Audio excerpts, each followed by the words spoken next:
لو انت لسه جديد في جوجل ادز، اهم الحاجات اللي لازم تعرفها في البدايه يعني ايه كيورد. معظم الناس لما بتيجي سيره جوجل ادز كل اللي بيجي في دماغها موضوع البحث، يعني تدخل على جوجل بتكتب كلمه وتدوس على بحث او تدوس على انتر ويبدا يظهر لك نتائج. ففي ناس فاكره ان هو ده اعلانات جوجل بس، برغم ان فيه انواع تانية من الاعلانات زي اعلانات الفيديو، زي اعلانات البنرات، زي الاعلانات اللي بتظهر في تطبيقات الموبايل.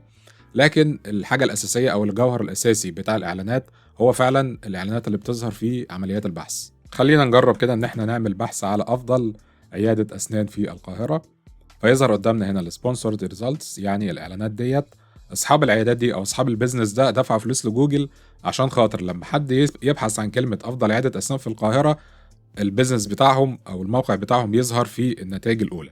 فنشوف دي كده اعلانات، يعني دي كده سبونسرد ريزلتس، يعني دي اعلانات مدفوعه. وبعد كده هنيجي ننزل هنا، هنبص نلاقي بعد كده موجود هنا الخرايط، وبعد كده الجزء ده اللي هو اللي بتظهر بشكل تلقائي، ده نتيجه التحسين بتاع الاس اي او. يبقى هنا بتبحث الكلمه، لو حد شاري أو عامل مزايد على الكلمه ديت في اعلانات جوجل بيظهر هنا في النتائج الاولى، وبيكون جنبها السبونسرد ريزلتس. وبعد كده بتظهر الخرايط، لو دوست كده على مور بليسز هتروح على خرائط اكتر، او الناس مسجله البيزنس بتاعهم على خرائط جوجل. وبعد كده النتائج اللي هي بتطلع بشكل تلقائي او اللي احنا بنقول عليها اللي هي الاورجانيك ريزلتس. يبقى ايه هي الكيورد؟ يبقى الكيورد دي الكلمه اللي انا بقول لجوجل لو حد كتب الكلمه ديت فانا هدفع لك فلوس وهيزاد على الكلمه دي، بحيث ان الاعلان بتاعي يظهر في النتائج الاولى بتاعه البحث المدفوع. لكن طبعا في فرق مهم جدا، ان في فرق بين الكيورد والسيرش تيرم. الكيورد دي الكلمه اللي انا بقول لجوجل يا جوجل لما حد يكتب الكلمه ديت طلع الاعلان بتاعي وانا هدفع مبلغ وقدره قد كده. لكن السيرش تيرم دي بقى الكلمه الفعليه اللي الناس بتكتبها. على سبيل المثال، يعني في المثال بتاعنا هنا انا كاتب افضل عياده اسنان في القاهره، ممكن يكون الناس اللي دافعين فلوس عشان يظهروا في الاعلانات بيكونوا عاملين مزايده على عياده اسنان في القاهره او افضل عياده اسنان. فجوجل بيحلل اسمها الانتنت او النيه بتاعه البحث، ويبدا يظهر النتائج بناء على الكلمه اللي اتكتبت دي اللي هو السيرش تيرم ده. فزي ما اتفقنا يبقى شايني وايت دول ممكن يكونوا عاملين مزايده على الكيورد اللي اسمها افضل عياده اسنان او عياده اسنان في القاهره، لكن اللي انا كتبته هنا كده في مربع البحث ده اسمه افضل عياده اسنان، ده اسمه السيرش تيرم. يبقى الكيورد الكلمه اللي انا بزايد عشان ادفع عليها فلوس، والسيرش تيرم دي الكلمه او البحث اللي الزائر بيكتبه في جوجل عشان يوصل للنتائج اللي هو بيدور عليها. وده بياخدنا لنقطه مهمه جدا، وهي انواع المطابقه او الكيورد ماتش تايب. في 3 انواع من الكيورد ماتش تايب. النوع الاول اللي هو البرود ماتش، النوع الثاني اللي هو الفريز ماتش، والنوع الثالث اللي هو الاكزاكت ماتش. وهنتكلم عليهم بالامثله وبالتفصيل واحده واحده، بس انا هبدا بيهم من تحت لفوق. النوع الاولاني اللي هو الاكزاكت ماتش تايب، ده اكتر نوع بيكون فيه تحكم، لانه بيكون الكلمه مكتوبه بين اقواس، يعني الاقواس اللي هي البراكتس ديت. انا بقول للجوجل اظهر الاعلان بتاعي لما الناس تبحث عن الكلمه المحدده دي. بمعنى يعني شكلها هتكون كده، ان انا هكتبها في جوجل انا عايز اطلع لكلمه عياده اسنان في القاهره، وبين قوسين ده معناها ان انا عايز اطلع لما الناس تكتب الكلمه دي بس، او كلمات قريبه جدا، يعني امثله حاجات بسيطه قوي. يعني مثلا تبقى ايه، بدل عياده اسنان في القاهره تبقى عيادات اسنان في القاهره، يعني اللي هو الكلمه او جمع، يعني هو مثلا اللي هو الجمع او حرف جر مختلف، حاجات بسيطه خالص كده. لكن مثلا عمره ما هيظهر لي الكلمه، او عمره ما هيظهر الاعلان بتاعي الكلمه زي معامل اسنان مثلا، او شركات توريدات تركيبات اسنان. لا، مش هيظهر الكلام ده خالص، لان الكلام ده بعيد قوي، وانا مختار ان هو الاكزاكت ماتش. والنوع ده بيكون اكتر نوع فيه تحكم، ان انا اقدر احدد الاعلان بتاعي يظهر امتى ويظهر لما الناس تدور على ايه. النوع الثاني اللي هو الفريز ماتش تايب، وده بيكون الكلمه مكتوبه بين علامات تنصيص. يعني لما انا بعمل الاعلان بتاعي في جوجل، لما باجي اختار الكلمه بختار الكلمه واحطها بين اللي هي الكوتيشن ماركس ديت اللي هي بين علامات تنصيص، هتكون بالشكل ده: عياده اسنان في القاهره. النوع ده بيكون فيه مرونه اكتر شويه.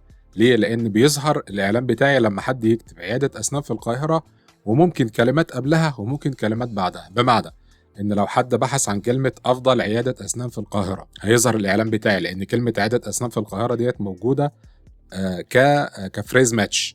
لو حد مثلا كتب احنا قلنا افضل اقرب عيادات في القاهره، عيادات اسنان في القاهره.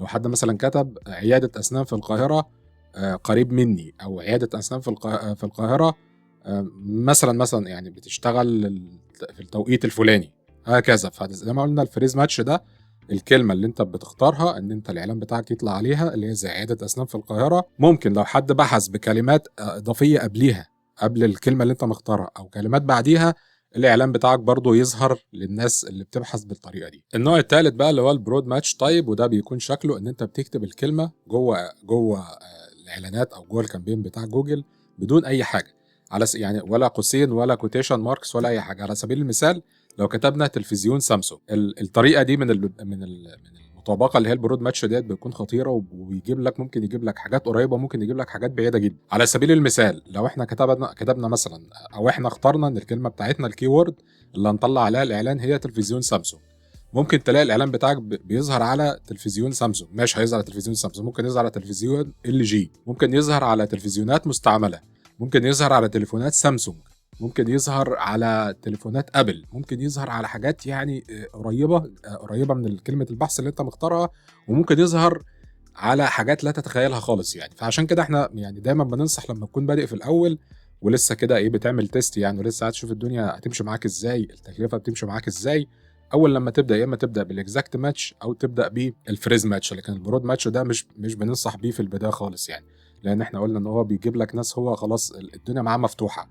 جوجل ممكن زي ما احنا قلنا ان هو اصلا بحث جوجل بيكون مبني على النيه، فانت بتقول تلفزيون سامسونج، فاللي داخل يكتب انت بتقول انا عايز اطلع على تلفزيون سامسونج، ممكن اللي داخل العميل اللي داخل او الزائر اللي داخل بيدور بناء على الاكتيفيتي بتاعته والحاجات اللي هو بيعملها في جوجل، ممكن يبقى جوجل عارف ان هو عايز يشتري تلفزيون دلوقتي، فلو كتب تلفزيون اي نوع تاني غير سامسونج هو كده عارف ان هو عنده نية الشراء. لكن انت كبائع او كصاحب بيزنس لا، انت عايز تبيع تلفزيونات سامسونج بس، ففي الحالة دي هيظهر الاعلان بتاعك وانت بقى ونصيبك يعني. عشان كده قلنا البرود ماتش ده اخطر حاجة فيهم، هيجيب لك ترافيك كتير جدا، بس في ترافيك منه هتبقى نسبة كبيرة قوي مش مناسبة خالص للحاجة اللي انت بتعلن عنها. نروح بعد كده لحاجة مهمة جدا جدا جدا، وهي النيجاتيف كيوردز او الكلمات السلبية.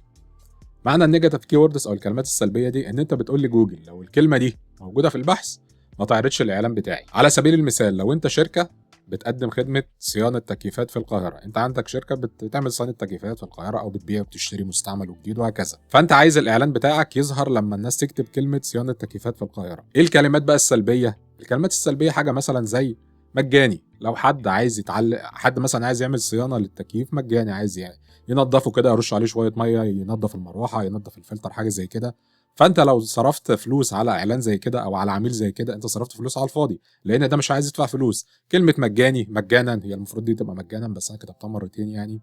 حاجه مثلا زي تعليم صيانه التكييفات، زي كورس صيانه التكييفات، كل ديت كلمات انت هتدفع عليها يعني، او بحث انت هتدفع عليه فلوس ومش هتستفيد بيه حاجه.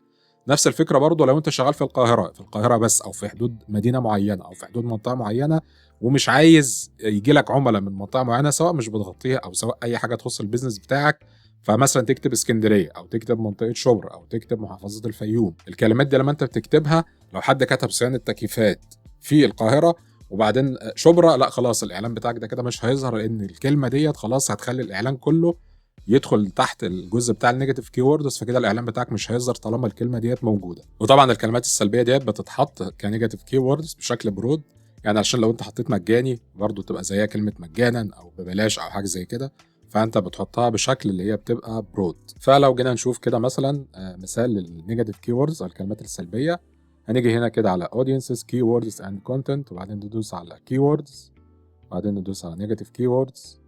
هنبص ان النيجاتيف كيوردز مكتوبه هنا كده، طبعا هي بتختلف من نشاط للتاني على حسب انت شغال في ايه، فهتكون انت الادرى طبعا ايه الكلمات اللي انت تقدر تحددها وتحطها هنا في الليسته بتاعه النيجاتيف كيوردز دي. بعد لما الحمله تشتغل هيظهر عندك حاجه اسمها سيرش تيرمز ريبورت، ده بيكون موجود جوه الكامبين بتاع جوجل، وده واحد من اهم التقارير اللي انت هتحتاجها في جوجل. ليه بقى؟ لان هو بيظهر لك ايه الكلمات اللي العملاء كتبتها في مربع البحث. زي ما اتفقنا الكيورد دي الكلمه اللي انت بتدفع لجوجل عشان تطلع لما هي تتكتب، والسيرش تيرم ده الكلمه اللي الناس بتكتبها في مربع البحث. لما تدخل في التقرير ده هتتفاجئ بكلمات الناس بتبحث بيها عشان توصل للبيزنس بتاعك او الحاجه اللي انت بتعلن عنها كلمات ما كانتش في دماغك اصلا يعني. وفي نفس الوقت برضه هتلاقي كلمات سلبيه مش مناسبه تماما، والاعلانات بتاعتك بتظهر برضه على الكلمات السلبيه دي، والكلمه دي كانت كلمه سلبيه ما جاتش في دماغك اصلا وانت بتعمل الكامبين او انت بتحدد الكلمات السلبيه. فتبدا بعد كده تاخد الكلمات السلبيه ديت وبعدين تروح تحطها في النيجاتيف كيوردز او في الاكسكلود ليست علشان الكلمات دي الاعلان بتاعك ما يظهرش فيها. والسيرش تيرمز الكلمات اللي الناس كتبتها وحاسس انها فعلا بتعبر عن الخدمه بتاعتك او البيزنس اللي انت بتقدمه، تروح واخد الكلمه ديت وبعدين تحطها ضمن الكيوردز اللي انت عايز الاعلان بتاعك يظهر فيها. وبكده بتقدر تخلي الميزانيه بتاعتك فعلا تتصرف في المكان السليم. خلينا نشوف سريعا كده السيرش تيرمز ريبورت ده بنجيبه منين. بيكون تحت الانسايتس اند ريبورتس، وبعد كده السيرش تيرمز، فهيظهر لك هنا كده ايه السيرش تيرمز اللي الناس كتبتها عشان الاعلان بتاعك يظهر فيها، المناسب منه او اللي موجود كده كده في الكيوردز اللي انت محددها خلاص تمام. لو اكتشفت حاجه جديده بتزودها في الكلمات اللي هي الكيوردز اللي انت عايز تطلع عليها، ولو اكتشفت ان في كلمات سلبيه وملوش لازمه ان انت تصرف عليها فلوس، تاخد الكلمات ديت وتحطها تحت النيجاتيف كيوردز. وبكده نكون وصلنا لنهايه الفيديو بتاع النهارده اللي اتكلمنا فيه على الكيوردز، وعرفنا يعني ايه كيورد، وعرفنا يعني ايه سيرش تيرم، وعرفنا انواع المطابقه اللي هي الماتش تايبس اللي هم 3 انواع: البرود ماتش والفريز ماتش والاكزاكت ماتش، وايه الفرق بينهم وكل واحد بيعمل ايه وايه الافضل ان احنا نبدا فيه. واتعرفنا كمان على النيجاتيف كيوردز وعلى السيرش تيرمز ريبورتس ونوصل لهم ازاي وازاي نستفيد بيهم بافضل طريقه. اشكركم على المشاهده ونراكم على خير. السلام عليكم.